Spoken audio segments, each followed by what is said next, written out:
Hi students, कैसे हैं आप लोग। आई होप सो दैट काफ़ी अच्छे होंगे। You are most welcome in my YouTube channel chemistry by Kamar sir. Today's lecture में मैं आपको बताने वाला हूँ laws for solutions of gases and liquids. As you know, class 12 CBSE NCERT chapter number 2 solutions हमारा जारी है, चल रहा है, और उसी के टॉपिक वाइज हम उसको पढ़ा रहे हैं आपके लिए। तो आज का जो टॉपिक है वो है हमारे पास laws for solution of gases and liquids. चलिए शुरू करते हैं आज का topic, laws for solution of gases and liquids. In this chapter we will study the following laws.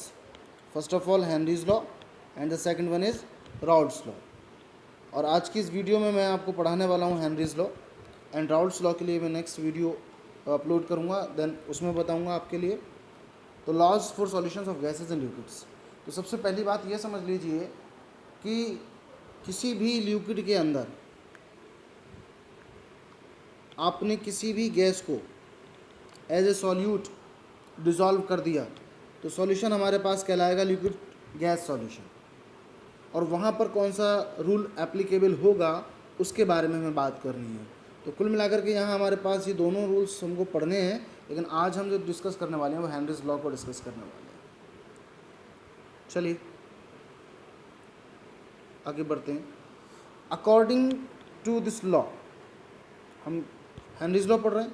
According to this law, at constant temperature the solubility of a gas in a liquid is directly proportional to the pressure of the gas. Suppose कर लीजिए किसी भी liquid के अंदर आपने किसी gas को dissolve किया है तो वो गैस कितना प्रेशर उस पर एग्जर्ट करेगी, इस बात की डिपेंडेंसी को हमें देखना है और उसी के ऊपर इस रूल को स्टडी करना है, लॉ को पढ़ना है। तो अगर सिंप्लीफाइड फॉर्म में लिखते हैं हम तो ये हो जाएगा हमारे पास solubility directly proportional to the pressure of the gas. कि जो गैस की जो सॉल्युबिलिटी होगी उसका अमाउंट कितना डिसॉल्व होगा वो डिपेंड करेगा कि वो गैस कितना प्रेशर एक्सर्ट कर रही है। तो सीधा सीधा डायरेक्टली प्रोपोर्शनल हो जाएगी, यानी कोई गैस पे अगर ज़्यादा प्रेशर उस पर एक्सर्ट कर रही है तो उसकी सॉल्युबिलिटी भी ज़्यादा होगी, और अगर प्रेशर कम एक्सर्ट हो रहा है, लो प्रेशर एक्सर्ट हो रहा है, तो उसकी फिर सॉल्युबिलिटी भी क्या होगी, कम होगी। चलिए तो अब हम बात कर लेते हैं common form of Henry's law की। Common form of Henry's law में अगर हम बात देखते हैं तो हमको ये पता रहना चाहिए कि देखिए कॉमनली हम जो बात करते हैं हम न्यूमेरिकल वैल्यूज़ में भी यूज़ करते हैं, बहुत सारी चीज़ों में सिंप्लीफाइड वे में हमको पढ़ना है, तो उसके लिए हमें इसके लिए मैथमेटिकल फॉर्म की ज़रूर पड़ेगी, है ना, इट इज़ कंपलसरी। तो इसलिए हम बात कर लेते हैं इसकी एक छोटी सी definition according to mathematical form, अगर हमारे पास बात निकल करके आ जाएगी, और उसके लिए हम पढ़ लेते हैं। देखिए ये लिखा है हमारे पास में, यहाँ से लेकर यहाँ तक हमने मेंशन किया है। क्या लिखा है इसमें? The partial pressure of a gas in vapor phase is directly proportional to the mole fraction of the gas in the solution। यानी सॉल्युबिलिटी के टर्म को हमने किससे कनेक्ट कर दिया, मोल फ्रैक्शन से कनेक्ट कर दिया, और हमने उसी बात को कर दिया कि जो प्रेशर था वेपर फेज में किसी भी गैस का, जो पार्शियल प्रेशर है वो डायरेक्टली प्रोपोर्शनल हुआ किसके, मोल फ्रैक्शन के। तो इफ़ अगर हम पार्शियल प्रेशर को, गैस के पार्शियल वेपर प्रेशर को अगर हम पी से क्या करते हैं, डिनोट करते हैं, तो और डायरेक्टली हमने आपको बता रखा था मोल फ्रैक्शन को हम किससे मेंशन करते हैं, रिप्रेजेंट करते हैं, काई से करते हैं। तो फॉर्मूला क्या हो जाएगा, P डायरेक्टली प्रोपोर्शनल काई। अब इसमें हमको पता रहता है कि आप जानते हो कि जब ये प्रोपोर्शनल साइन हम रिमूव करते हैं, हटाते हैं, तो उसके लिए हमें वहाँ एक कांस्टेंट यूज़ करना पड़ता है। तो उसी तरीके से हमको जो यूज़ करना है यहाँ पर वो यूज़ कर लिया है हमने, P = KH × X। P = KH × X कहते हैं लोग, लेकिन X नहीं कहना बल्कि क्या कहना है आपको, यहाँ पर काई कहना है ना, ग्रीक लैंग्वेज का वर्ड है ये, हमने आपको बताया था इसके लिए आपको। तो P = KH काई। P क्या हो जाएगा हमारे पास में, P जो रहेगा वो रहेगा हमारे पास पार्शियल वेपर प्रेशर, KH जो रहेगा हमारे पास वो रहेगा हेनरीज कांस्टेंट, और काई जो रहेगा हमारे पास में, ये काई जो रहेगा ये रहेगा हमारे पास मोल फ्रैक्शन। ठीक है, तो ये चीज़ हमने पढ़ लिया। अब इसमें हमको एक चीज़ और पता रहना चाहिए, और वो हमको ये वाली बात पता होना चाहिए कि हमने कुछ नीचे चीज़ें मेंशन की हैं इसमें, it is clear from the above equation that at a given pressure, कि किसी भी प्रेशर पर अगर हमें कोई प्रेशर दे दिया गया है तो उस पर हमें क्या हो जाएगा कि हेनरी कांस्टेंट की वैल्यू अगर हायर है, higher value of Henry's constant, K H की वैल्यू अगर हायर है, तो lower solubility of the K H in the liquid, तो लिक्विड के अंदर जो सॉल्युबिलिटी होगी वो क्या होगी, लोअर होगी। उसका रीज़न क्या है वो आप समझ लीजिए। उसका रीज़न ये रहेगा, भाई आप एक बात बताइए हमको कि यहाँ पर P is equal to K H dot chi है, तो अगर आप देखें तो K H is equal to P over chi. अब P ओवर काई है तो इसका मतलब सीधा सीधा ये हो गया कि के एच की कंपेयर अगर हम जब बात करेंगे तो पी एच की कंपेयर जब हम करेंगे तो पी एच की कंपेयर के एच की कंपेयर जब हम कर रहे हैं किसके साथ, काई के साथ में, तो आप देख रहे हो 1 के ओवर में है, तो सीधा सीधा क्या मतलब हो गया कि आप खुद इस बात को एनालाइज कर पा रहे हैं, ये इन्वर्सली प्रोपोर्शनल का सीन निकल करके आ जाएगा। भाई क्या निकल करके आ जाएगा, पी क्या हो जाएगा, कांस्टेंट हो जाएगा, और ये क्या हो जाएगा, इन्वर्सली प्रोपोर्शनल हो जाएगा। इन दैट केस क्या हो जाएगा कि के एच की वैल्यू हायर है तो काई की वैल्यू लोअर हो जाएगी, और काई की वैल्यू लोअर है तो के एच की वैल्यू ज़्यादा हो जाएगी। चलिए आगे बढ़ते हैं। यहाँ इस टेबल को देख करके आप बहुत अच्छे से एनालाइज कर पाएंगे कि हमने जो भी बात कही है वो बिल्कुल ठीक है कैसे है। देखें, देखिए एक टेम्परेचर वाला सीन दे रखा है हमको, ये दे रखा है कॉलम टेम्परेचर वाला, ये सारी चीज़ें कॉलम जो है टेम्परेचर का दे रखा है, और यहाँ किसी गैसेस को दे रखा है, और यहाँ उनकी के एच वैल्यूज़ को दे रखा है, और उसके अलावा फिर बहुत सारी गैसेस यहाँ भी दे रखी हैं हमको ये। तो हमको जो यहाँ कॉमनली बात करना है, तो हम बात करने वाले हैं आज आपसे N2 और O2 के बारे में मिलकर के बात करने वाले हैं। प्लीज़ चेक करें आप कि 293 टेम्परेचर पर अगर आप वैल्यू देखें के एच की तो कितनी है, 76.48 है, और 303 पर अगर आप चेक कर रहे हैं तो वहाँ पर आप देख रहे हैं तो 88.84 है। तो इसका सीधा सीधा मतलब आप देख रहे हो कि जैसे ही हमने टेम्परेचर इंक्रीज़ किया है तो टेम्परेचर इंक्रीज़ करने के साथ साथ क्या हुआ, के एच की वैल्यू भी क्या हुई है, इंक्रीज़ हुई है। तो इसका मतलब सीधा सीधा हुआ कि के एच की वैल्यू क्या हो गई, इंक्रीज़ हो गई, तो सीधा मतलब क्या हो गया, सॉल्युबिलिटी क्या हो जाएगी, डिक्रीज़ हो जाएगी। और जब सॉल्युबिलिटी डिक्रीज़ हो जाएगी तो ऑटोमेटिकली आपको बात क्लियर हो गई जो भी हमने सबसे पीछे बोला था। ऐसे ही अगर हम बात देखें कि ऑक्सीजन के बारे में अगर हम बात करते हैं तो ऑक्सीजन वाले सीन में अगर आप देखें तो 293 पर जो है हमारे पास में 293 पर है 34.86, और 303 पर है हमारे पास में 46.82। तो आप यहाँ पर भी नोट कर सकते हैं।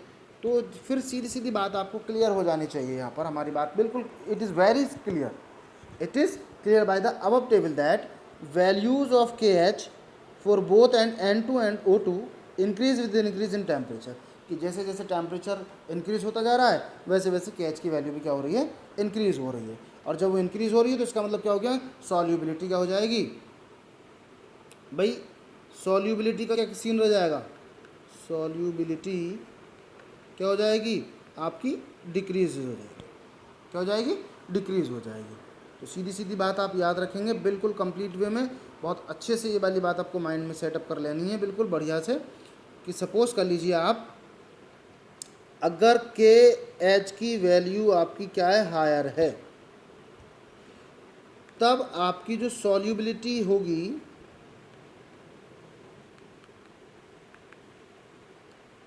वो लोअर होगी। के एच अगर वैल्यू हायर है तो सॉल्युबिलिटी क्या हो जाएगी, लोअर हो जाएगी। चलिए बढ़ते हैं आगे। अब बात करते हैं हम एप्लीकेशंस ऑफ हेनरीज लॉ की। हेनरीज लॉ की एप्लीकेशंस के बारे में जब हम बात करेंगे तो हमको ये बात क्लियरली पता होना चाहिए कि हमने हेनरीज लॉ पढ़ा है तो उसके यूज़ कहाँ कहाँ हैं, हम उसको अप्लाई कहाँ कहाँ कर सकते हैं। तो नंबर फर्स्ट हम जो अप्लाई करेंगे उसको, तो the solubility of a gas in water increases with increase in pressure.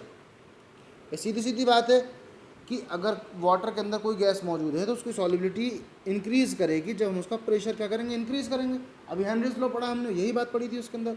तो इसीलिए इसका जो सबसे बड़ा एप्लीकेशन है वो है सॉफ्ट ड्रिंक्स में। कहाँ पर है, सॉफ्ट ड्रिंक्स में। सॉफ्ट ड्रिंक्स में आपने देखा होगा कि soft drinks bottles are sealed under high pressure.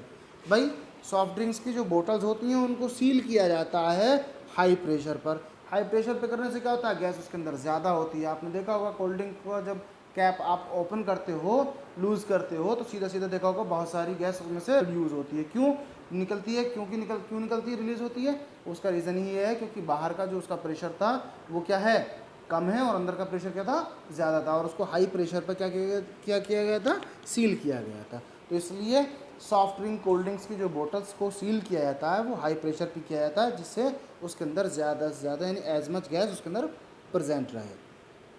Application number 2, application number 2 के हिसाब से अगर हम बात देखते हैं तो एप्लीकेशन नंबर 2 में हमको ये बात देख लेनी है, इसको थोड़ा ध्यान से पढ़ लेना है। In scuba divers a medical condition is observed in bends, which involves the blocking of capillaries, and this is because on going down the pressure increases, so solubility of gases present in the air also increase. These gases dissolved in blood, but when the scuba divers comes up, the pressure decreases rapidly, but in the capillaries these gases form bends. These are painful and are also cause for death. अब बात समझ लीजिए, इतनी बात पहले समझा देते हैं हम आपको, उसके बाद आगे बढ़ते हैं। स्क्यूबा डाइवर जानते हैं, जो गोताखोर होते हैं, जो समंदर में नीचे की तरफ जाते हैं। आपने देखा होगा कि वो अपने शोल्डर्स पर, बैक पे जो है एक सिलेंडर वगैरह लटका करके लेके जाते हैं ब्रीथिंग के लिए, क्योंकि वही जब पानी के अंदर नीचे जाएंगे तो जाहिर सी बात है कि वहाँ पर ऑक्सीजन की कमी रहती है, और पानी में हम लोग सांस नहीं ले सकते, लेने में प्रॉब्लम होती है हम लोगों को, मतलब ऑक्सीजन को नहीं ले पाएंगे, तो उसके साथ साथ वाटर भी हमारे ब्रीथिंग सिस्टम के साथ साथ हमारे लंग्स वगैरह में चला जाएगा और हमको प्रॉब्लम क्रिएट करेगा। ठीक है, तो अब ये बात समझिए। तो एक स्क्यूबा डाइवर्स के साथ क्या होती है, कंडीशन निकल करके आ जाती है, उसको हम मेडिकल कंडीशन में एक नेम दे देते हैं, बेंड्स। अब होता क्या है, आप एक बात समझ लीजिए, ये बेंड्स जो होता है क्या करता है, हमारे जो ब्लड की जो कैपिलरीज हैं उनको क्या कर देती है, ये ब्लॉक कर देते हैं। और ऐसा क्यों होता है कि जब भी कोई भी बंदा, जब आप ये लगा लीजिए, जब अपर एटमॉस्फेयर से ये आपके पास में यहाँ पर जा रहा है, नीचे की तरफ जा रहा है, तो जब नीचे की तरफ जाएगा तो क्या होगा, प्रेशर इंक्रीज़ होगा। भाई नीचे जाने पर क्या होता है, प्रेशर इंक्रीज़ होता है। प्रेशर क्या होता है, इंक्रीज़ होता है, प्रेशर इंक्रीज़ होता है। और जब प्रेशर इंक्रीज़ होगा तो इसका मतलब क्या होगा, सॉल्युबिलिटी भी इंक्रीज़ होगी, सॉल्युबिलिटी भी इंक्रीज़ होगी। अब जब सॉल्युबिलिटी भी इंक्रीज़ होगी तो इसका मतलब क्या हो गया कि जो ऑक्सीजन के साथ साथ कुछ एयर वगैरह का जो कुछ पार्ट था, नाइट्रोजन वगैरह था, वो क्या हो जाएगा, हमारे ब्लड के अंदर डिज़ोल्व हो जाएगा। और जब ब्लड के अंदर हमारे अंदर डिज़ोल्व हो जाएगा, कोई दिक्कत नहीं, तब तक तो कोई दिक्कत नहीं है। और लेकिन जब जैसे ही वो ऊपर आना शुरू होगा, वाटर से ऊपर आना शुरू होगा, तो वाटर से ऊपर आने के लिए क्या कंडीशन हो जाएगी हमारे पास में, आप मुझे बताएं, बता सकते हैं? देख लीजिए, बिल्कुल सही कह रहे हैं आप। जब ऊपर आएंगे तो जाहिर सी बात है क्या होगा, प्रेशर की वैल्यू क्या हो जाएगी, वो डिक्रीज़ होना शुरू हो जाएगी। और जब वो डिक्रीज़ होगी तो सॉल्युबिलिटी भी क्या हो जाएगी, आप बताएं, वो भी डिक्रीज़ होगी। अब सॉल्युबिलिटी भी डिक्रीज़ होगी, इसका मतलब क्या होगी, जो गैस हमारे ब्लड के अंदर डिजोल्व हुई थी वो क्या हो जाएगी, रिलीज़ होना शुरू हो जाएगी। अब जब रिलीज़ होगी और एकदम तेज़ी से होगी, रैपिडली रिलीज़ हो जाएगी, तो आप जानते हो कि सपोज कर लीजिए आपकी जो कैपिलरीज है तरीके से, अब यहाँ एक बैंड बन जाएगा, यहाँ एयर बबल बन जाएगा, यहाँ एयर बबल बन जाएगा। अब ये क्या करेंगे, एयर बबल बनने का मतलब क्या होगा, सीधा सीधा ये पेनफुल कंडीशन पैदा करेंगे, है ना। और इसी को हम बोलते हैं बैंड्स बोलते हैं। क्या बोलते हैं हम इनको, बैंड्स बोलते हैं, BENDS, बैंड्स बोलते हैं इनको। ठीक है, तो ये वाली बात याद रखनी है। और याद रखिए, इस चीज़ के लिए बहुत ज़्यादा दर्द करते हैं, तकलीफ़ करते हैं, और इवन यहाँ तक होता है कि डेथ तक भी हो सकती है। अब इसके लिए क्या करना, देखो, टू अवॉइड, अगर हमको अवॉइड करना है ना, इस चीज़ से बचना है, तो आप एक बार बताओ क्या करोगे। कोई ऐसा कंडीशन करना चाहिए जिससे मतलब एयर बबल बने भी तो हमें तकलीफ़ कम से कम हो। तो सीधा लिखा है हमने कि देखिए, these bends, to avoid these bends the air is diluted with helium. Helium का नाम सुनिए आपने, नॉन रिएक्टिव गैस होती है। फॉर रेस्पायरेशन हम क्या कर देते हैं, उसमें 11.7% हीलियम ऐड कर देते हैं। ठीक है, और कितना पर करते हैं, थोड़ा नोट कर लीजिएगा, 11.7% हीलियम करते हैं, एंड 56.2% नाइट्रोजन, एंड 32.1% ऑक्सीजन। यानी उस सिलेंडर में भर दिया जाता है जिस सिलेंडर को आपने देखा होगा स्क्यूबा डाइवर्स अपनी बैक पर लटका करके नीचे समंदर में, उसमें पानी के अंदर नीचे जाते हैं। और अब तक क्या था कि सिर्फ ये दोनों चीज़ें रहनी थी, अब इसमें क्या होगी, हमारी एक थर्ड चीज़ हीलियम भी ऐड हो गई। और ये क्या कर देगी, डाइल्यूट कर देगी, मीन्स नाइट्रोजन की क्वांटिटी को कम कर दिया, जिसकी वजह से हमारे पास जो है ये प्रॉब्लम कम हो जाएगी, अवॉइड कर पाएंगे हम इन बैंड्स को। चलो एप्लीकेशन नंबर 3 रहता है हमारे पास। एप्लीकेशन नंबर 3 हमारे पास में माउंटेन एरिया पर जाने पर देखें। देखिए आप बहुत अच्छे से जानते हैं, आप ऊपर जाएंगे तब और नीचे जाएंगे तब तो प्रेशर पर इफेक्ट होता है। नीचे जाने पर प्रेशर क्या होता है, अर्थ से लेयर से जब नीचे जाते हैं तो प्रेशर इंक्रीज होता है, माउंटेन एरिया पर जाते हैं तो क्या होता है, प्रेशर डिक्रीज होता है। देख लेते हैं। At mountains a very high altitudes the partial pressure of oxygen in air decreases down. क्या होता चला जाता है, डिक्रीज होता चला जाता है, और and it is much less than that of the ground level, और ग्राउंड लेवल से क्या हो जाता है, काफ़ी कम हो जाता है। People living high altitudes of climbers have low concentration of oxygen. इस चीज़ को नोट कर लीजिएगा बहुत अच्छे से, लो कंसनट्रेशन ऑफ ऑक्सीजन, ये वाली चीज़। हाई एल्टीट्यूड्स पर क्या होता है, लो कंसनट्रेशन ऑफ ऑक्सीजन होती है in the blood and tissues. तो टिश्यूज़ और ब्लड में ऑक्सीजन की क्या हो जाती है, कंसनट्रेशन लो हो जाती है, and this leads to weakness and loss in the clarity of thinking. अब क्या होता है कि ये सोचने और समझने के साथ साथ हमारी इस कंडीशन को क्या कर देती है, बहुत कमज़ोर कर देती है, सोचने की ताकत को, और भैया हमको वैसे भी कमज़ोर कर देती है, वीकन्स भी कर देती है। जब ऑक्सीजन ही कम होगी तो वही सीधी सीधी बात है, ब्लड की सप्लाई में भी प्रॉब्लम हमको हो जाएगी। And this is a medical condition known as anoxia. तो याद रखना, एनॉक्सिया के नाम से जानते हैं इस कंडीशन को, ठीक है। चलो बढ़ते हैं। अब भाई एक बात, ये बात यहाँ आ जाती है कि सर एप्लीकेशन भी पढ़ ली हमने। सबसे पहले हमने हेनरीज लॉ पढ़ लिया, क्या था, उसके मैथमेटिकल फॉर्म पढ़ ली, कॉमन फॉर्म पढ़ ली, और उसके साथ साथ हमने क्या पढ़ लिया,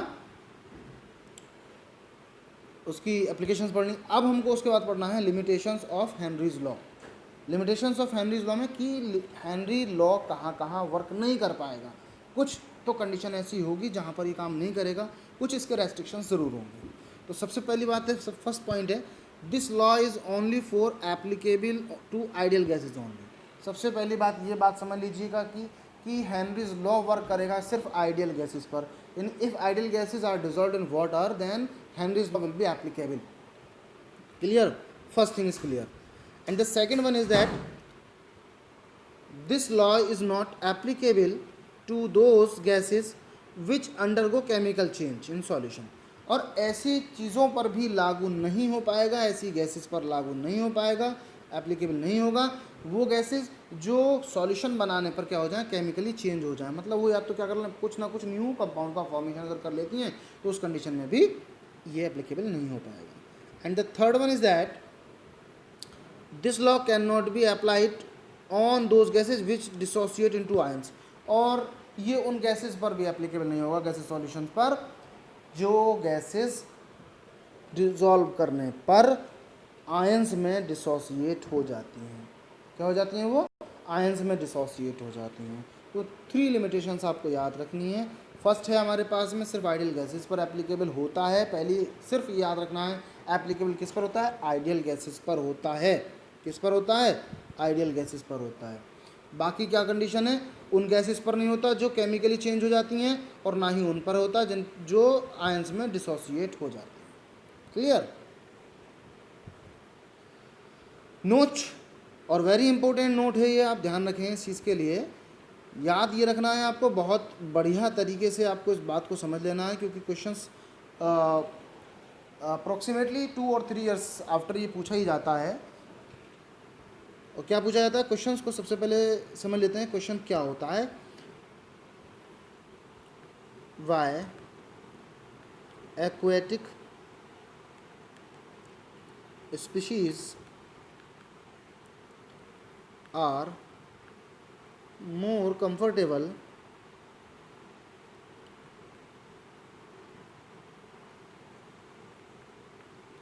in cold water, not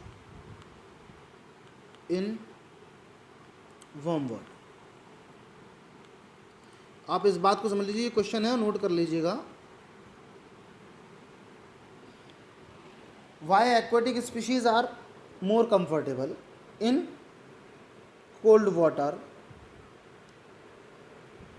not in warm water. सीधा मतलब है, एक्वेटिक स्पीशीज का मतलब हो गया जो पानी में रहने वाले जीव जंतु होते हैं, फिश हो गए, है ना, मोस्टली तो हम फिशेस के बारे में बात करेंगे। तो वो ठंडे पानी में रहना अच्छा लगता है उनको, गर्म पानी में रहना अच्छा नहीं लगता। तो दैट्स वाई, यही रीज़न है उसका। और उस रीज़न को देखो अब हम क्लियर कर देते कैसे, बिल्कुल आसानी से। The solubility of oxygen in water decreases with rise in temperature. जैसे जैसे टेम्परेचर बढ़ेगा ऑक्सीजन की सॉल्युबिलिटी वाटर में क्या हो जाएगी, डिक्रीज हो जाएगी। और जब डिक्रीज हो जाएगी तो that's why aquatic species are more comfortable in cold water then in warm water. अब जब ऑक्सीजन की सॉल्युबिलिटी डिक्रीज हो गई तो मोस्ट ऑफ द ऑक्सीजन क्या हो जाएगी, बबल्स की फॉर्म में ऊपर को निकल जाएगी। इस तरीके से बबल्स फॉर्म में क्या हो जाएगी, ऊपर की साइड में चली जाएगी। ये वाटर है और इसमें से क्या हो जाएगा, ये ऊपर की तरफ को ऑक्सीजन चली गई। तो अब भैया एक बार बताओ, आपको चाहिएगा, फिशेस को चाहिए थी क्या कहते हैं 10 ml, अब उसके अंदर है 5 ml, तो ऑब्वियसली सीधी सीधी बात है वो तो कम होगी ना, लेस अमाउंट हो गया। अब लेस अमाउंट हो गया तो इसका मतलब सीधा सीधा क्या हो गया कि उनको कमी हो गई। तो कमी हो गई, ब्रीथिंग में प्रॉब्लम होगी, और जब ब्रीथिंग में प्रॉब्लम होगी तो ये क्या होगा, फिशेस जो होंगी वो क्या हो जाएंगी, यानी एक्वेटिक स्पीशीज जो होंगी ये अनकम्फर्ट फील करेंगी। तो सीधा सीधा क्वेश्चन आता, अगर आपके पास आता है aquatic species are more comfortable in cold water then in warm water, why, तो सीधा सीधा मतलब हो गया according to Henry's law the solubility of gases in water decreases with rising temperature. Clear? चलिए, thank you for watching this video. और यहाँ पर मैं आपसे एक फिर से आपको रिमाइंड कराना चाहूँगा कि अभी भी अगर आपने हमारे चैनल को सब्सक्राइब नहीं किया है तो आप चैनल को सब्सक्राइब करके बेल आइकन प्रेस कर दीजिए, जिससे नेक्स्ट वीडियो की अपडेट आपको तुरंत मिल सके। और ये वीडियो आपको कैसा लगा ये कमेंट सेक्शन में कमेंट करके ज़रूर बताएं। Thank you very much.